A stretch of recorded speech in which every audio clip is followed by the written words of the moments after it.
Dersim dağlarında ceylan olaydı, Mara'nın yanında gezip duraydı. Düzgün baba sana kurban olaydı. Gitme yarim gitme, kal bu Dersim'de, Muzur'da. Dersim'de ah Muzur'da. Gitme yarim gitme, kal bu Dersim'de, Muzur'da. Dersim'de ah Muzur'da.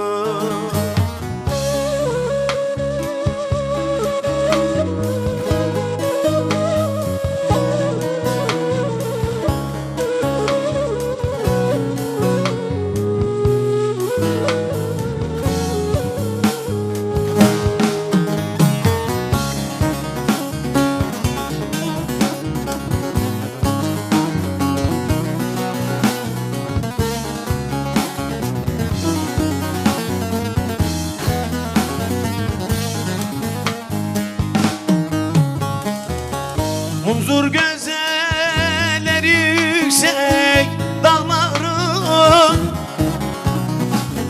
Ceylan'ın meleşir özler bağları. Yıkılmış virane mercan köyleri.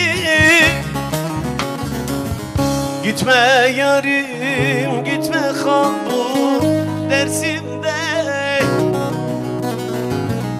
Muzur'da. Dersim'de ah Muzur'da. Gitme yarim gitme, kal bu Dersim'de, Muzur'da. Dersim'de ah Muzur'da.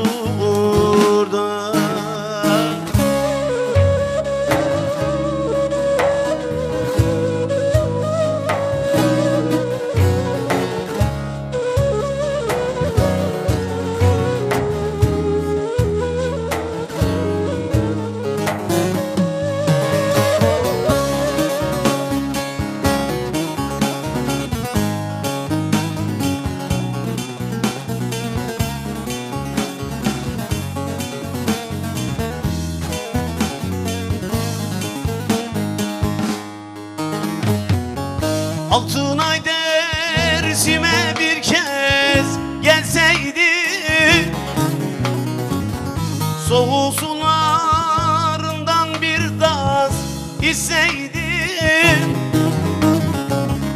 Düzgün baba sana yüzüm sürseydi. Gitme yarim gitme, kal bu Dersim'de,